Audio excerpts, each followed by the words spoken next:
Dans ce monde, dieux et magiciens existent, mais seuls ceux dotés de magie peuvent percevoir la véritable réalité. En Italie, Godu, un lycéen japonais, cherche à restituer une mystérieuse tablette de pierre que son grand-père a reçue d'une femme lors d'un voyage. Il est soudainement confronté par Erika, une jeune femme blonde qui exige qu'il lui remette l'objet. Mais leur rencontre est interrompue par l'apparition d'un sanglier géant, une bête divine invoquée par un dieu errant. Erika et sa servante, Ariana, engagent le combat grâce à leur magie de l'école Hermès et à leur maîtrise du sabre. Godu, totalement dépassé, tente de fuir, mais croise un étrange personnage, Victor, qui se présente comme invaincu au combat. Il autorise Godu à garder la tablette, curieux de voir ce qu'il en fera. Alors qu'Erika lutte contre la bête, Godu intervient pour l'aider, et la créature finit par disparaître. Erika lui explique que seuls les humains sensibles à la magie peuvent percevoir ces phénomènes, preuve que Godu a un potentiel magique. Il raconte alors que la tablette appartenait à une certaine Lucrezia, une femme que son grand-père avait connue en Italie. Erika, en tant que chevalier de l'ordre magique de la croix de cuivre noir, décide d'accompagner Godu pour la lui rendre. Ils rendent visite à Lucrezia, qui semble étrangement jeune. Elle reconnaît la tablette et explique qu'elle contient des secrets liés à Prométhée. Estimant qu'elle porte malheur, elle la confie à Godu, disant qu'il était destiné à la voir. Le soir venu, Erika et Ariana se saoulent rapidement. Godu, gêné par l'état d'Erika, la couche dans sa chambre, mais Lucrezia les enferme ensemble. Au petit matin, Erika lui fait une scène, mais leur échange est interrompu par l'apparition du dieu Melkar. Erika tente de raisonner Melkar, dieu phénicien, mais il refuse. Elle décide de le combattre pour protéger les civils. Godu,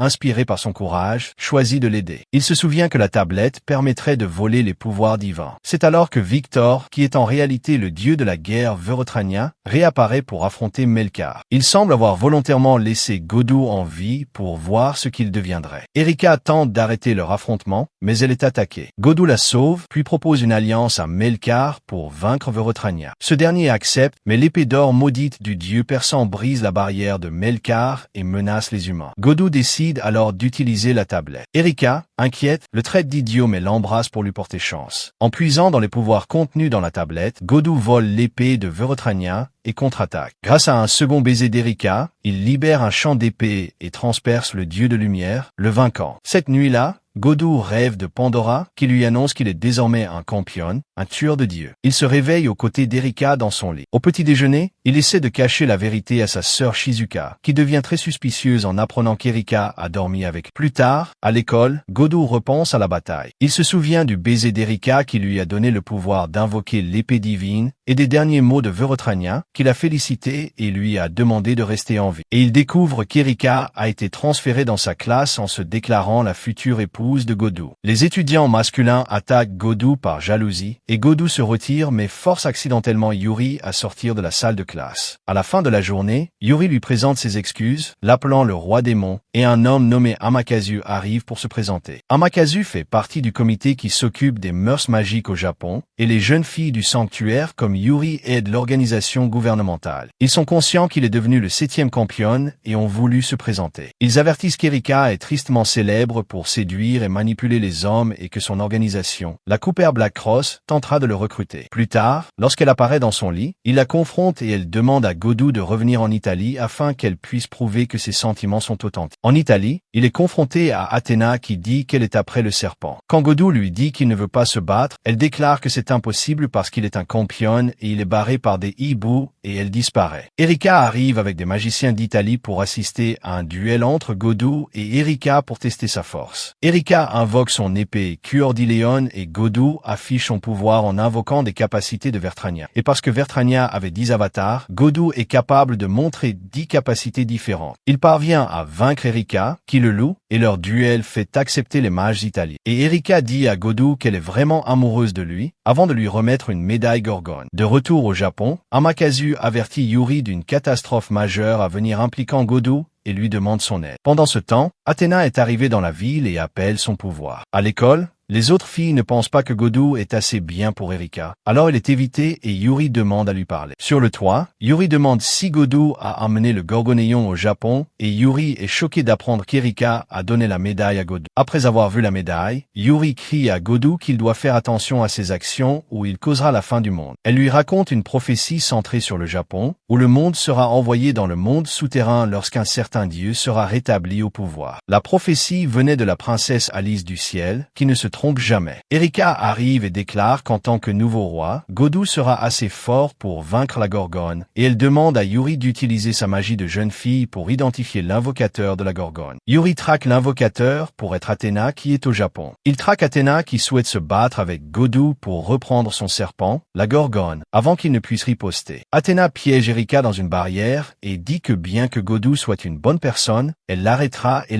l'embrasse. Le baiser magique fait s'évanouir Godu, mais avant qu'Athéna ne le tue, Erika s'échappe de sa prison pour le défendre. Erika se déclare chevalier de Godu Kusanagi et affronte Athéna avec sa sainte lance de Longinu tandis qu'une fille nommée Liliana regarde de loin. Sentant qu'elle est surpassée, Erika piège Athéna et s'enfuit avec Godu. Yuri court à la bataille pour sceller Athéna avec sa magie, mais est confronté à Liliana qui lui dit que leur plan ne fonctionnera pas. Amaterasu arrive pour piéger Liliana et battre en retraite avec Yuri. Godu se réveille avec Erika et elle lui offre deux choix. Soit il laisse Athéna trouver Yuri et la Gorgone et mettre fin au monde, soit il peut utiliser ses pouvoirs pour résister et combattre la déesse. Bien que Godu sente qu'il est manipulé, il accepte et pour transférer les connaissances sur la façon de vaincre Athéna. Erika l'embrasse, elle communique que la stratégie pour vaincre la Gorgone est liée à la trame de fond de Méduse, où sa mythologie partage ses racines avec Athéna. Athéna cherche la Gorgone et fait des ravages à travers le Japon. Bien qu'Amaterasu et Yuri se cachent avec la Gorgone, ils ne pensent pas pouvoir se cacher de la déesse plus longtemps, car Athéna invoque des hiboux pour la rechercher. Godu et Erika sont trop loin de Yuri pour arriver à temps, alors il dit à la jeune fille du sanctuaire de penser à lui et de dire son nom, afin qu'au combat, il puisse utiliser ses pouvoirs empruntés pour se téléporter vers elle. Bientôt, Athéna arrive au temple de Yuri et exige qu'elle remette la Gorgone. Lorsqu'elle franchit les défenses du sanctuaire, Liliana intervient pour la défendre mais est époustouflée par le pouvoir d'Athéna qui est capable de prendre la Gorgone. À l'aide de la Gorgone, Athéna lance un rituel pour se restaurer à son origine d'origine, mais constate qu'il lui manque certains de ses pouvoirs. Yuri appelle le nom de Godu et est capable d'invoquer le Campion avec Erika. Athéna a restauré l'appel à un roi démon méprisable et Godu invoque son épée d'or pour demander à Athéna de partir paisiblement. La déesse refuse et Erika l'embrasse pour transférer le reste des connaissances du dieu voyou Athéna. Imprégné du pouvoir et des connaissances d'Erika, Godu s'envoie lui-même et Athéna dans un monde doré de sa propre autorité pour défier la déesse. Athéna invoque des serpents pour l'attaquer, et Godu utilise son épée pour révéler percer sa divinité et révéler ses véritables origines, qu'elle était autrefois la reine mère des dieux, la déesse de la mort et la déesse de la sagesse, jusqu'à ce qu'elle soit renversée par des dieux masculins dirigés par Zeus. Erika explique à Yuri que Godu utilise ses pouvoirs de Vrtrania pour traverser son histoire divine et affaiblir la déesse. Cependant, l'épée de Godu est à court de puissance, alors qu'Athéna détermine qu'il utilise les pouvoirs du dieu persan de la guerre. Godu invoque la monture de Vorotrania pour attaquer Athéna, qui piège suffisamment la déesse pour qu'il puisse utiliser la lance de Longinu d'Erika pour vaincre Athéna. Une Athéna gravement blessée demande à mourir par sa main, mais Godu l'épargne et elle disparaît. Une Erika déçue révèle qu'elle avait prévu que Godu batte Athéna au Japon afin qu'il puisse prendre les pouvoirs de la déesse, mais elle est toujours satisfaite de sa victoire. Le lendemain, Godu essaie de réveiller Erika, et elle essaie de le séduire en lui demandant de l'aider à s'habiller. En même temps, Yuri fait un rêve effrayant de Duc Vauban, un autre campion. Et ce matin-là, sa petite sœur la taquine à propos de Godu et lui donne des conseils gênants pour le faire sienne. L'imagination de Yuri lui fait penser si elle pourrait être mariée à Godu, mais à l'école, elle voit Erika sur ses genoux et devient frustrée par eux. Au cours de gym, Erika détruit sa compétition au baseball, et Yuri parle à Godu de la façon dont il voit Erika. Erika arrive pour demander s'ils veulent jouer, et Godu révèle qu'il était un joueur de baseball vedette jusqu'à ce qu'il se blesse à l'épaule. Soudain, Erika défie Yuri à un match de baseball, et pour que la compétition soit équitable, Godu conseille Yuri sur la façon de balancer sa batte. Cependant, après avoir aidé la jeune fille du sanctuaire, Yuri frappe Godu avec sa batte et le lancer d'Erika le frappe à l'an. Plus tard, il déjeune sur le toit, et Godu trouve la nourriture de Yuri incroyable, tandis qu'Erika taquine la jeune fille du sanctuaire qu'elle tente de séduire Godu avec sa cuisine. Il demande également à Yuri d'acheter un téléphone portable afin qu'elle puisse facilement appeler à l'aide au cas où le groupe aurait plus de problèmes. Godu aide Yuri à acheter un téléphone portable et est un peu gêné d'échanger des informations de contact alors que Godu essaie de montrer à Yuri comment utiliser un téléphone. Cette nuit-là, Godu reçoit un appel téléphonique de Salvatore Doni, un autre campion qui appelle Godu son meilleur ami qui avait déjà affronté Godu dans le passé. Salvatore avertit Godu que le duc campion Vauban, qui peut transformer les gens en sel avec son œil magique, est arrivé au Japon. Cette nuit-là,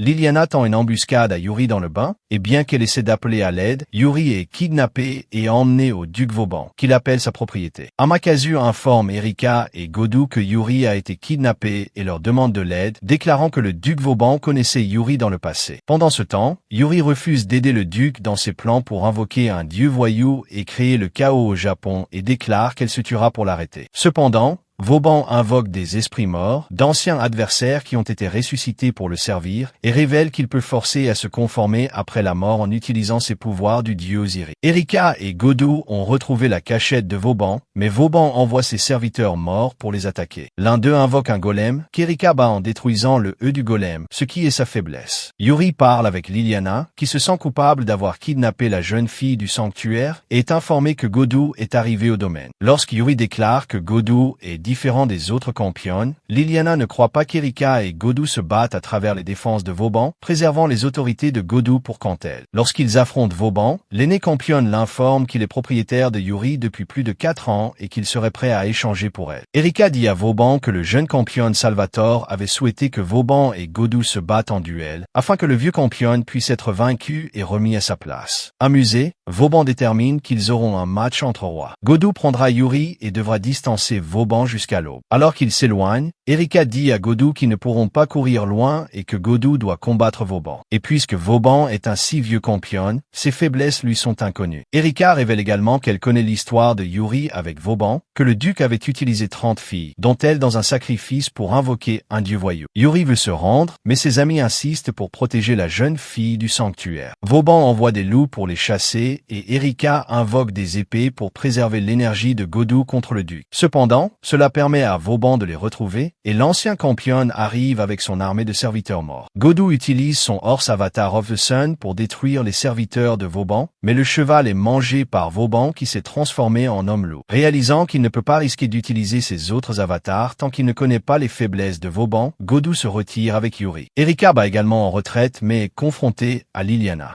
Merci d'avoir regardé ce résumé. Si tu veux encore plus d'histoires, abonne-toi et active la cloche. À très vite pour un nouveau voyage dans l'univers des animes. Résumé Otaku, là où on trouve les meilleures histoires.